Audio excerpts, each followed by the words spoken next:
Arishem has arrived in Marvel Snap with a bang, and right now I think I have the best Arishem list in the entire game. Arishem is a 7 cost, 7 power card that gives you an energy at the beginning of the game that perpetually stays with you. So your turn 1, you have 2 energy, your turn 2, you have 3 energy, and so on. The cost you pay for this is shuffling 12 random cards into your deck. This has become an extremely hyped card. There's a lot of people playing it, and a lot of people want to know what the best deck is, and I think I've got it. So, here's what the list is. And this is a list that exists in the context of what came before it, which is to say, this is an Arishem list that is metagamed against other Arishem lists because there is so much Arishem in the metagame right now. You feel very confident, despite the fact that you are metagamed against other Arishem lists, in being an Arishem list against non-Arishem lists. Because fundamentally, what I have felt when playing this deck against non-Arishem lists is that it feels very unfair. This is a very powerful position to start from, and being an energy ahead of the curve is actually as strong as you think that it is. You are able to do some very extremely unfair stuff. However, I know there are a lot of people that are already harshing on the fact that maybe this card is actually broken. To those people, I would like to issue a few cautions. First of all, we're still figuring out what the best Arishem list actually is, and second of all, we're going to have to figure out what actually beats it. I think tomorrow's video is going to be talking to various high-level players and seeing what they've had success into Arishem with. Today, we're going to be talking about how to take Arishem and make it as good as you possibly can. So, with that in mind, there are a couple interactions to highlight here. Arishem mirrors tend to be about a couple of different card packages. First off, Darkhawk is an absolute mirror winner. Because Darkhawk is so powerful, you have access to Mystique to double it up, and of course, you have access to Blob to drag your opponent's Darkhawk down. In addition, you have Rogue. Now, alongside Darkhawk in importance is Blob, because it is good into opposing Darkhawks, but, and here's the real key to why this specific list is good, there's a ton of upside that is currently unrealized with Blob, Mystique, and Rogue. So let's talk about that specifically. First things first. If you play Blob and then you play Mystique, Mystique will be a second Blob, just straight up. She will be Blob number 2. Mystique copies the full text of the card with the ongoing ability that she's copying, not just the ongoing ability. That means that when you curve Blob into Mystique, that's 2 Blobs. That is how you combat opposing Darkhawks. You have the Blob effect twice to get rid of so many cards in your hand. This is, I think, going to be the sort of axis around which these mirrors rotate. I ran into Butt. He was playing it with Arnim Zola, so then he could play a Zola on one of those cards, and therefore arrive at either a game where he has multiple Darkhawks or multiple Blobs, making Darkhawk extremely small. That is the basic ethos of how these mirrors start to line up. Additional note with regards to Rogue. When you play Rogue on your opponent's Blob, she also becomes the Blob. You don't get rid of the points they have gained, but that is effectively a 3 energy Blob. And I know people are asking, why didn't we know this? Why wasn't this relevant beforehand? It was never relevant beforehand because you never had enough stuff in the deck for it to ever matter. You were almost always blobbing to the end of your deck in almost any other deck that played Blob. And now, with Arishem in the game, you are not doing that. And so there are games where I can play Rogue Mystique final turn. That's just straight up 2 Blobs if my opponent has played one, or 2 Darkhawks if my opponent has played one. And since those are the cards that the mirror rotates around, this is the best positioned list in the mirror right now. Mystique's power is mostly in multiplying what you get off of a Blob or a Darkhawk. That is her job in this deck, is to copy that stuff. Now, there are going to be situations where you rogue something into copying that with Mystique. Those are fewer and farther between. Her real role here is just Darkhawk 2 or Blob 2.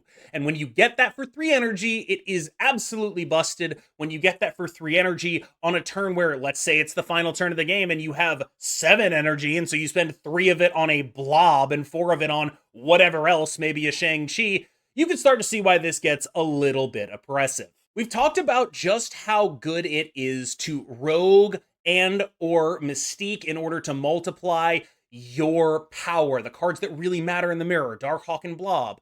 Rogue is what stops your opponent's versions of those cards from mattering. So Rogue is actually a very crucial card, your answer to when your opponent is doing something more ridiculous than you are. You need to swing that fully because of the way this deck sort of stacks doubling onto it, right? By the time people start realizing how Mystique works in here, people are going to be really, really invested in making sure get priority, get rid of the Blob, get rid of the text on the Darkhawk before they can Mystique it.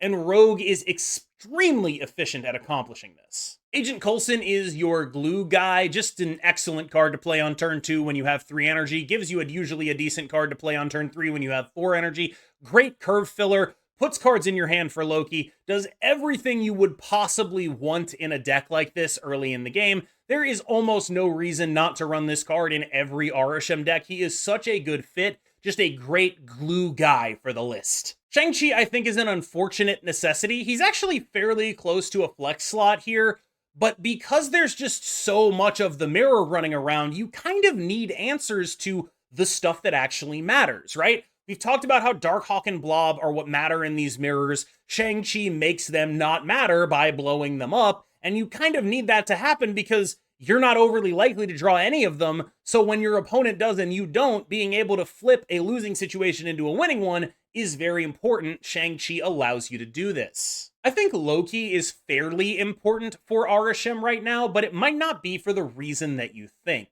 Again, we're going to talk about mirrors because that's kind of where this starts. We talk about other decks, they do matter right now, but there's such a high level of mirrors because there's such a incredible amount of excitement for Arishem. And what that means is that when you don't have any of the stuff that matters, you don't have your Rogue Mystique, you don't have a Blob, you don't have a Darkhawk, you get a chance at rummaging through your opponent's deck and getting those cards. Loki is also just good, right? Like, you are very able to, like, pass 2 turns and then play this on turn 3 for a very large amount of cards. You don't actually need a ton of setup because you're getting it out there so early. And that is a powerful thing to do as well. The man, the myth, the legend, Darkhawk himself is your best possible card in mirrors. However, he is also your biggest point of vulnerability. You are almost always counting on this card to win a lane on his own. When that expectation is flipped on you, that is when you can lose large amounts of cubes. When you are in those situations, you end up looking a little bit weirder depending on how this actually plays out. Because you are very incentivized to snap in a mirror where you have Darkhawk because he's gigantic. He's like 35 power or something like that. He's very, very large. However, outside of that situation, you end up like investing heavily into it, and then you play another big guy, and then you play another big guy, and then suddenly they Shang-Chi one of them and like Rogue the other, and then you've snapped on something that loses. And that's just the worst situation to put yourself in. It's a bit of a glass cannon. Like, it really is. It's the best card in your deck in the mirrors, but because of how it demands that you play around it, it can also be quite, not necessarily bad. It's obviously good, but it can be a defined way to lose games if you're counting on one card that is so easily dealt with to win a lane. Here's where we get into like some of the more flex slot type things that we've got going on here. Leech is the first of them. My thought process here is when I think about how these matchups tend to go, one thing I really want to stop is my opponent really being able to interact with me profitably, because both in and out of mirrors, this deck has an innate advantage, and the way an innate advantage is typically overcome is by doing something stupid that's very above rate with an on reveal, like, okay, I'm playing a Blob on turn 5, how are you going to deal with that? Usually the answer is an on reveal, Shadow King, Shang-Chi, things like that, right? And if you're blobbing on turn 5, like,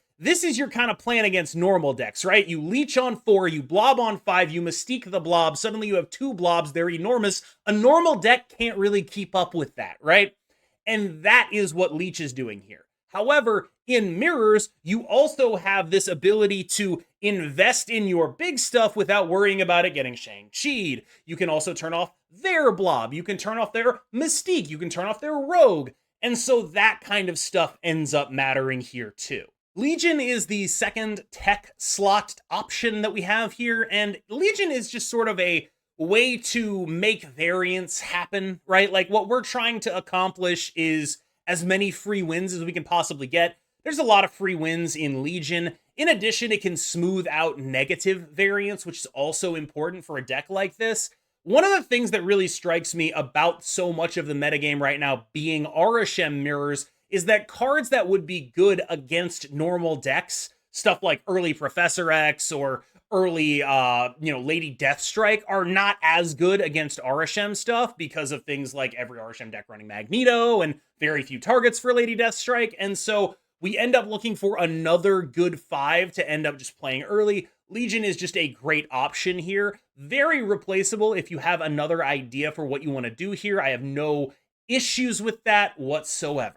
Our final 5-drop tech slot is Mockingbird. I have felt that she was pretty damn good, honestly. It's not like she's amazing, but the one really appreciable downside of this card is that when you get Loki'd, she is abysmal because you are very likely to give her to your opponent, right?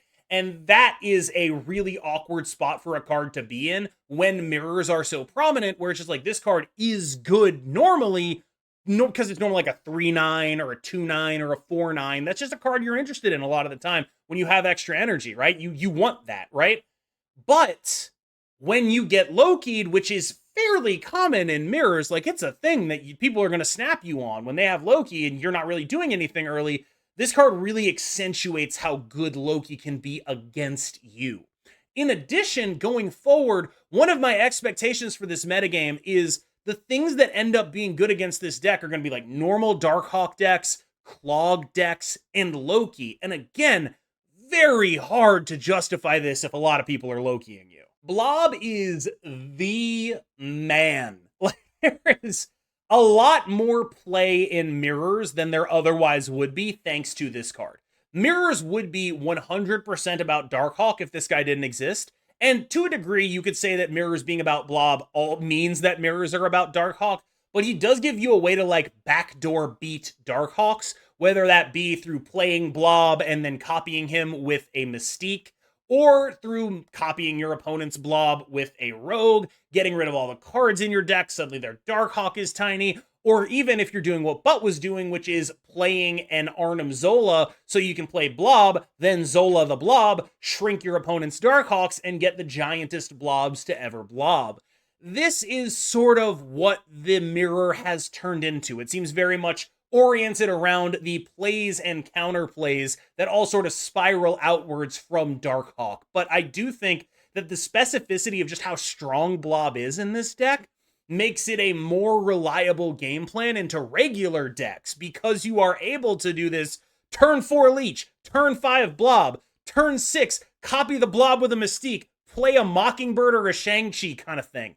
That's just a patently ridiculous curve. It's hard for a normal deck to deal with what that is. And because that is so powerful against normal decks and so powerful against the mirror, Blob ends up being probably the most important card in the deck. Magento is good. There's not really anything to say about him other than that he's good. And I think he's probably the best 6-drop to run that isn't named Blob. And I think people are going to be like, what about Red Hulk? What about Dr. Doom? So we'll talk about it. I think both of those would be acceptable options. I just think Magento's a little bit bigger normally. It's not like these decks are really playing all that off curve. It's not like Red Hulk's going to be like, 19 most of the time. He's mostly going to be like 16. And Magento as a setup man on turn 5 can really lock down games. When your opponent is playing out 3s and 4s, you can just lock locations with this guy on turn 5. That's an incredibly powerful thing to do. Finally, let's talk about the big dog himself, Arishem. I am sort of, obviously I think he's very strong right now. The question will be, how much of that strength is mirrors and how much of that strength is people haven't really put a lot of work into figuring out how to beat him just yet. Because I do think it's fairly likely, or at least fairly possible, that he does end up very beatable. What I do expect is, to some degree, for the metagame to warp around this card, where beating it becomes an extreme priority, and the deck we're talking about right now reflects that. It is already warped to beat those mirrors because that's what you're going to see, and you coast on the power of the deck in having the extra energy and being able to be that far ahead against these sort of decks that are not optimized to actually deal with what this deck is doing. I know a lot of people are worried that this card is too strong, it's going to be nerfed, and to those people I would say you need to give it a little bit of time, because in order to try to beat a deck like this, people have to know what the deck is first. And a lot of the value of a new card that's this powerful and this weird is that people are currently being surprised by it. They are surprised. They are scared. They are not playing perfectly into it. They are not playing decks that are built perfectly for the matchup. And so we need to wait until that happens before we really assess where this card is actually landing. That said, it struck me as extremely powerful. This is a good card. I think it's going to be a part of the metagame moving forward, either as something that forces people to adapt or as a sort of baseline. You must be this tall to ride. That's what it felt like I was playing today. A deck that said, if you are not prepared for me and you're playing something normal, I'm going to run you over. It did feel quite strong to me. If you're wondering about whether or not you should buy it, my advice is always the same. You need to wait until the end of the week. Get as much time on this one as you can. I do expect it to be very good, but I have no guarantees of that because any individual segment of Arishem gaming can be totally confused by the amount of variance in this card. It's so possible that I just got lucky for a while. That's entirely possible.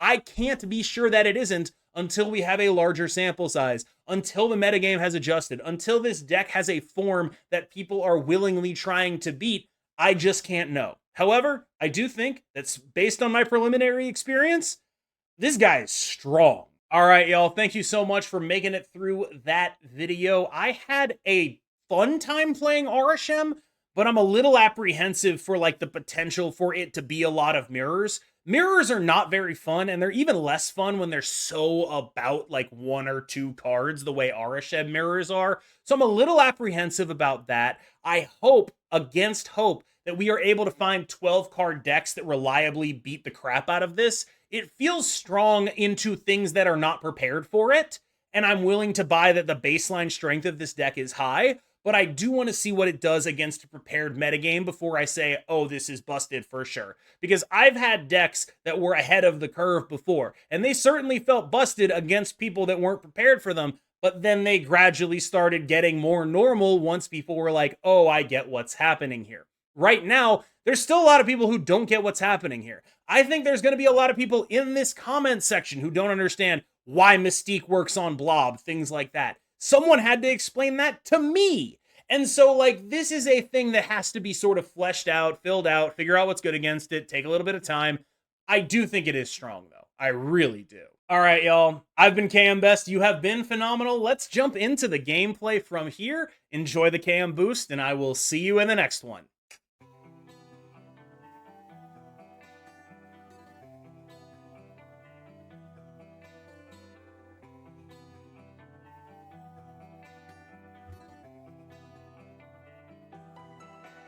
Mystique can only go on same lane? What are you talking about?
Strong ass random Arishem there. I shouldn't stay in here, but I have Rogue Mystique, so I want to stay in here. Like, Rogue Mystique is just too cool.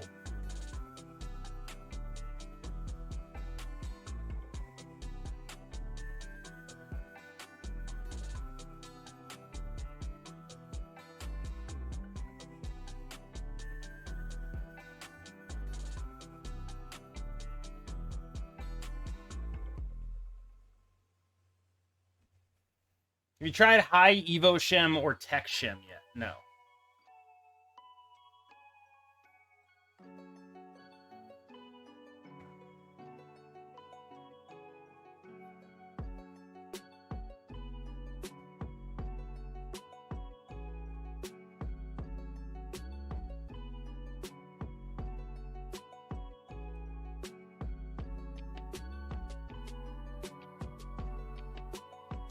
Where does this Mystique go?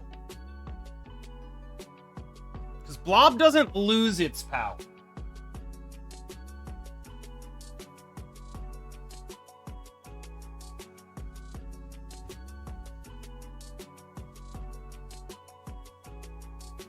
Where would you play a card here? KX is tricky like that.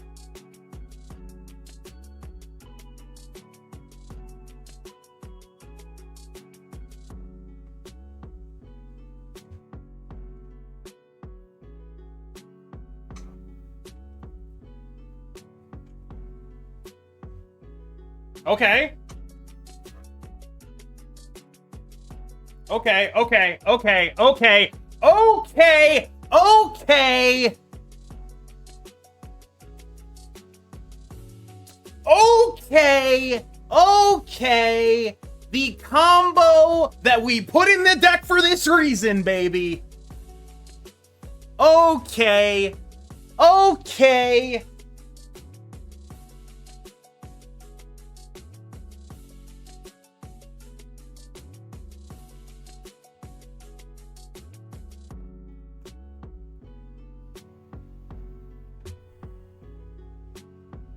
I think I will want to draw those two cards. She let me hit because I got that hyukussy. I don't think you should ever say the sentence hyukussy ever again. I just don't think hyukussy is a sentence anyone needs to hear ever again.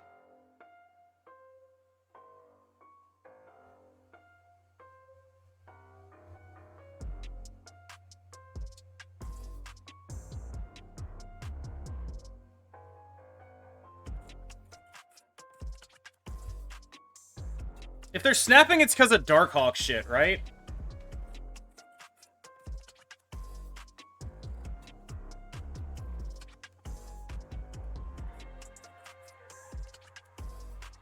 Little do you know.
Okay.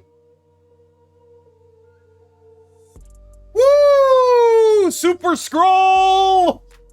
Super Scroll for the 8! Super Scroll for the 8! Look at the scroll.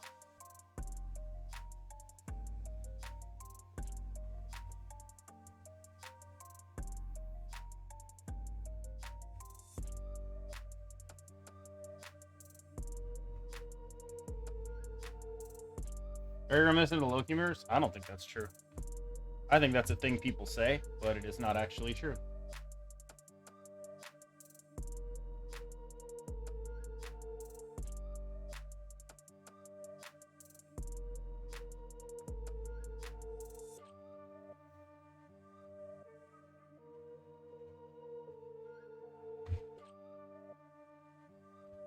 I guess I snap.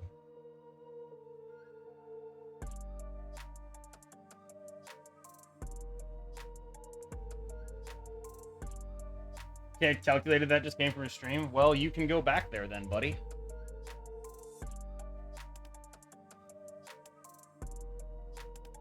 Why would that be something you needed to come here to tell me? Get off my dick.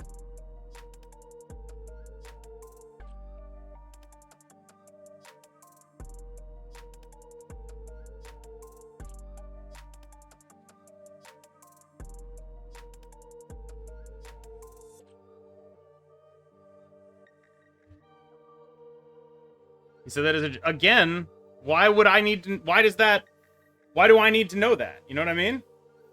Who were you helping by saying that? Yeah, again, for the 50th time, who are you helping by saying what you just said?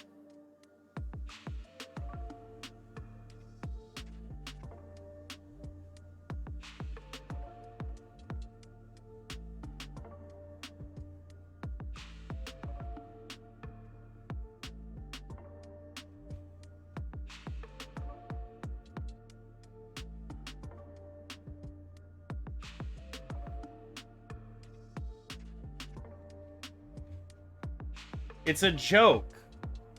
But don't come in here and be like, yeah, other streamer fucking got your ass, bro.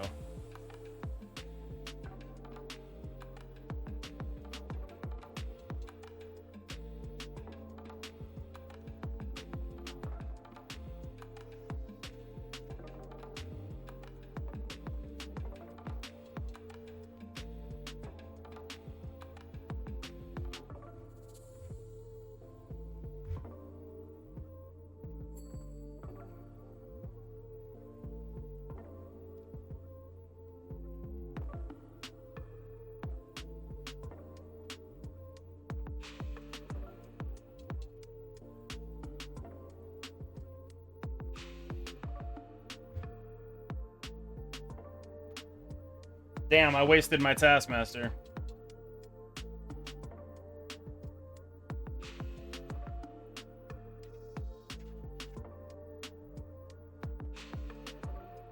Okay, we're good.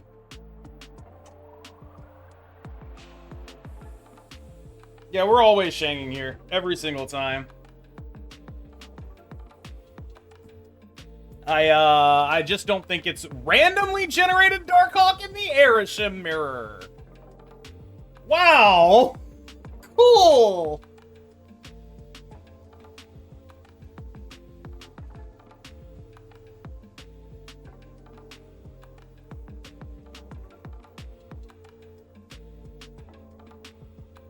Okay, I don't like skipping till 3, but I do like curving high Evo into Darkhawk.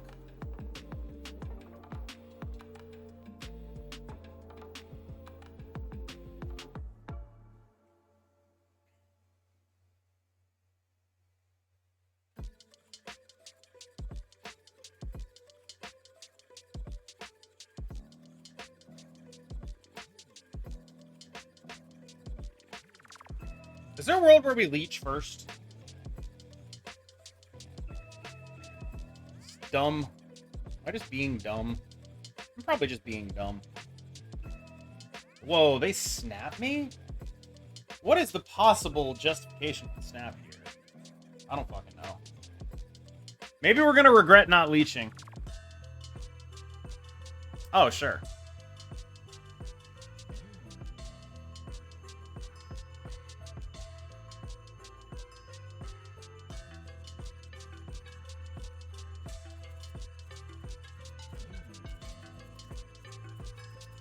Now this is a fascinating turn. Do I ride the lightning here?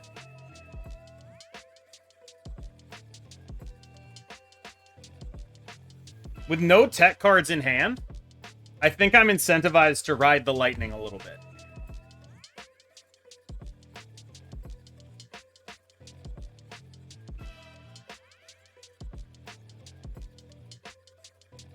There we go.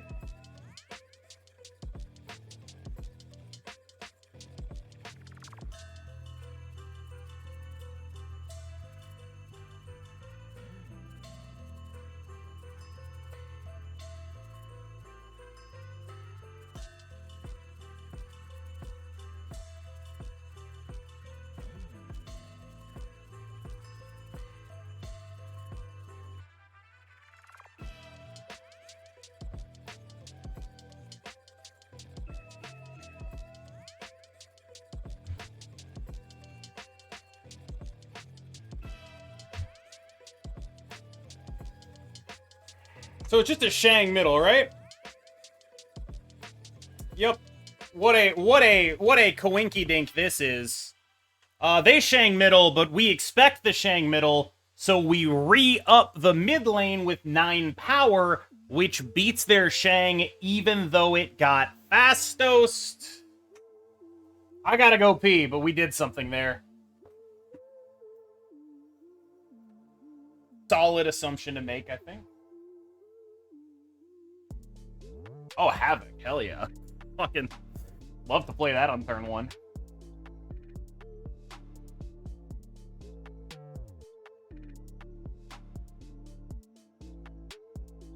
Turn 1 Havoc, baby.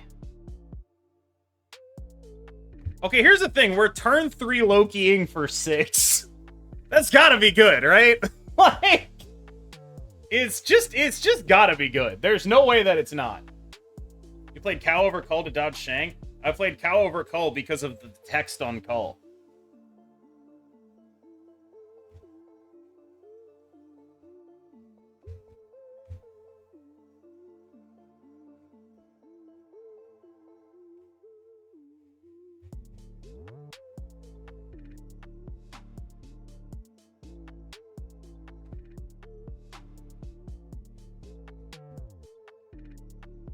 Oh no, I'm gonna need that Legion.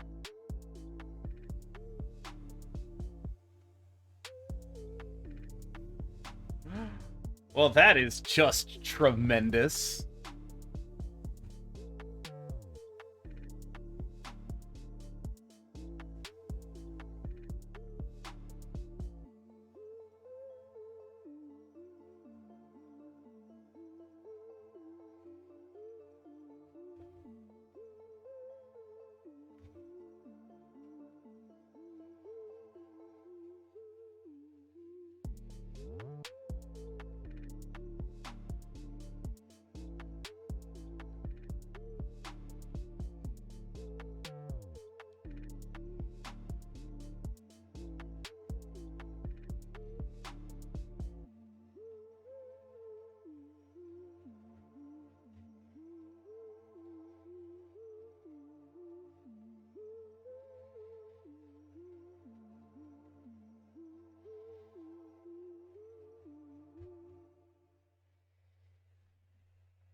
All right, let's see what I can do.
I think I might have gotten the read, chat. I think I might have gotten the read, chat.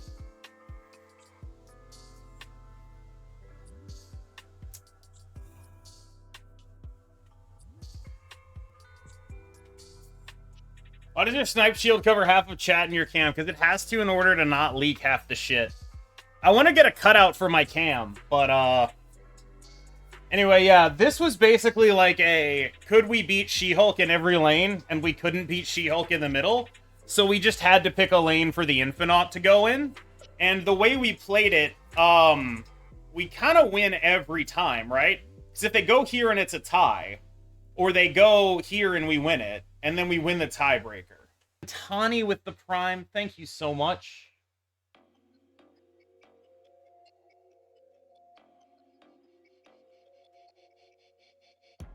Okay, so this is kind of sick.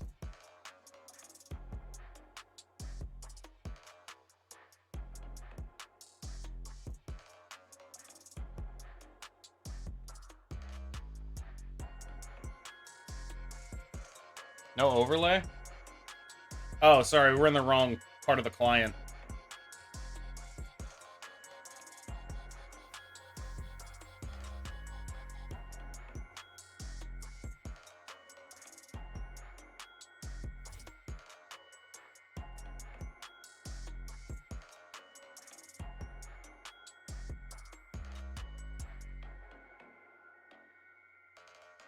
Good evening.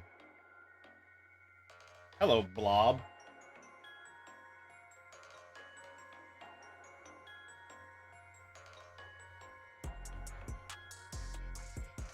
Hello, Blob.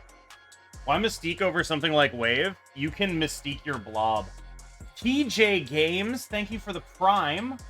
Jen Taylor with the sub gift, thank you. What am I gonna leave in my first game of Arishem? Come on now. That ain't happening.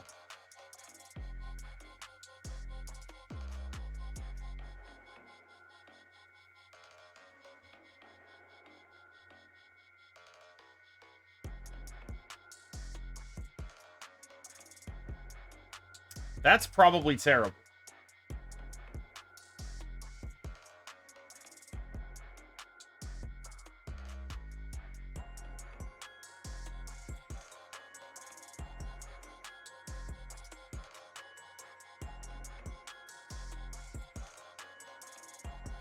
Yep.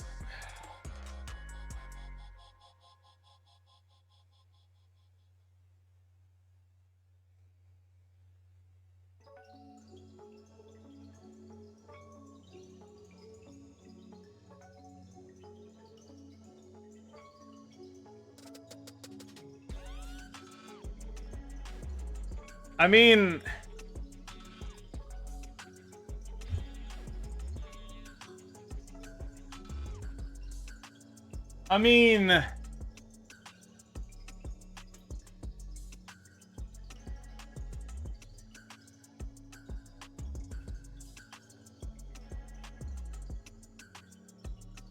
Weird hits.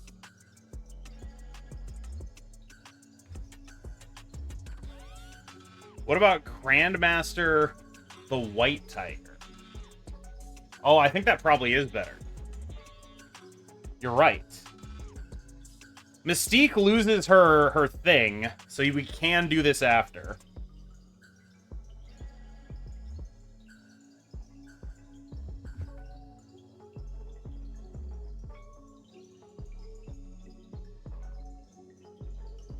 Damn.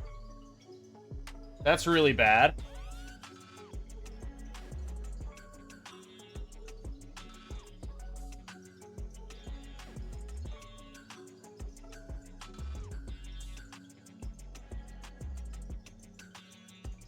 We win the tiebreaker, though. Somehow.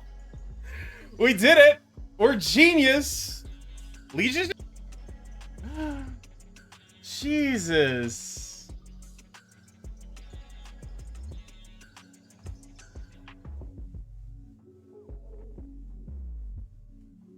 I do not expect running... Wait, they're playing normal cards?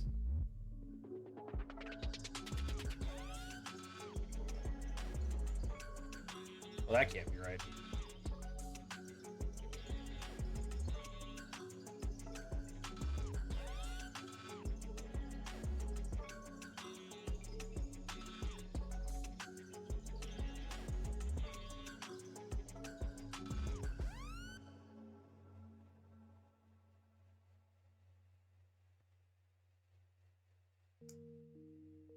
I have a Legion, it's fine.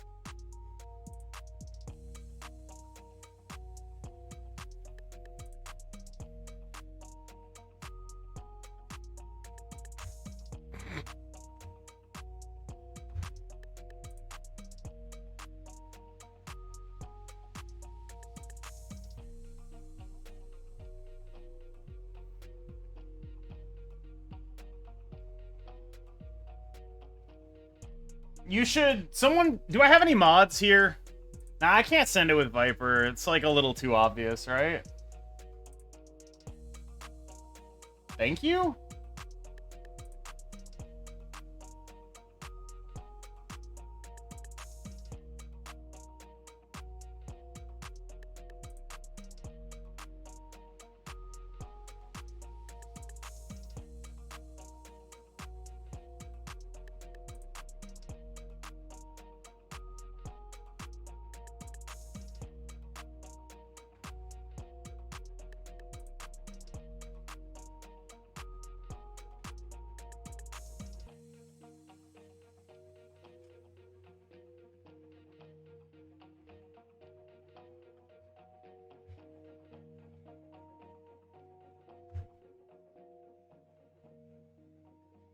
I do not know what they'll do about that in the future, Sanzo.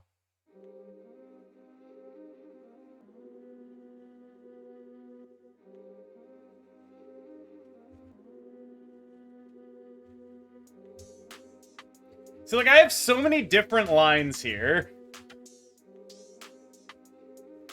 There's so many different and fascinating things I could do.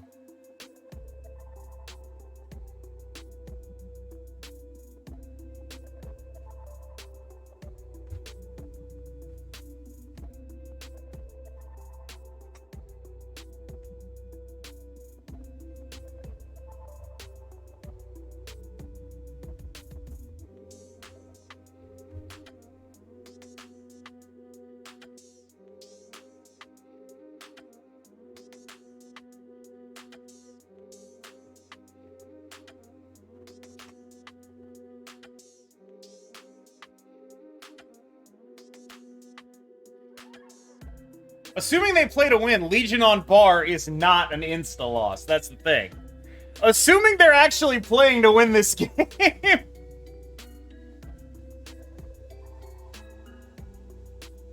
think they scammed me. Wait, what the fuck? Why would that be... What? What's happening?